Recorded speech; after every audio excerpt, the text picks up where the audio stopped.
আসলে কি জানেন তো, বৃষ্টি থেমে গেলে ছাতাটাকেও বোঝা বলে মনে হয়।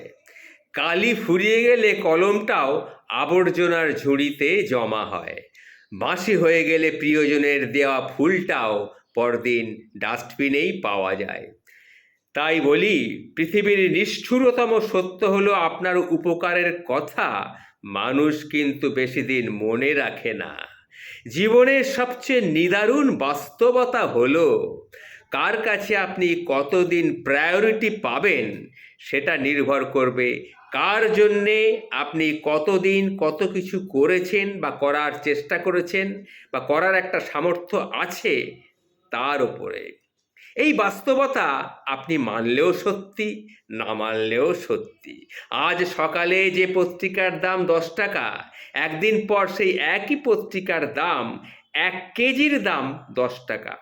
1000 টাকা খরচ করে আপনি যে একাডেমিক লাইফে বছরের বইগুলো কিনে একাডেমিক লাইফ শুরু করেছিলেন, বছরের শেষে সেই বইগুলোই কেজি হিসাবে বিক্রি করতে হয় আপনাকে।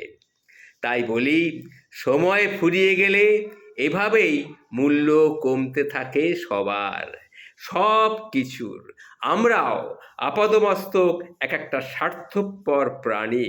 ভিখারিকে 2 টাকা দেওয়ার আগে আমরা চিন্তা করি কতটুকু পাপ বা কতটুকু পুণ্য আমরা অর্জন করতে পারবো।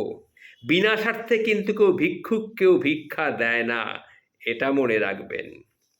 এত কিছুর পরও চলুন একটু হেসে কথা বলি, রাগটাকে কমাই।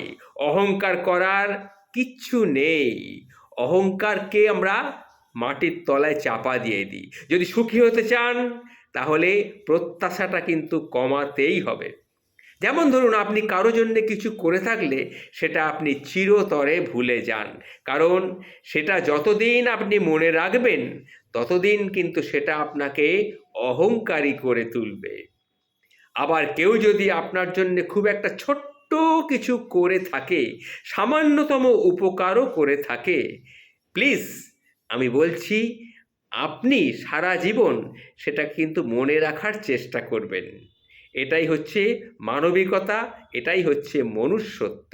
কারণ এটাকে আপনাকে বিনয়ী এবং কৃতজ্ঞতা সম্পন্ন একজন ভালো মানুষ হিসাবে অনেক দিন অনেকের কাছে বাঁচিয়ে রাখবে।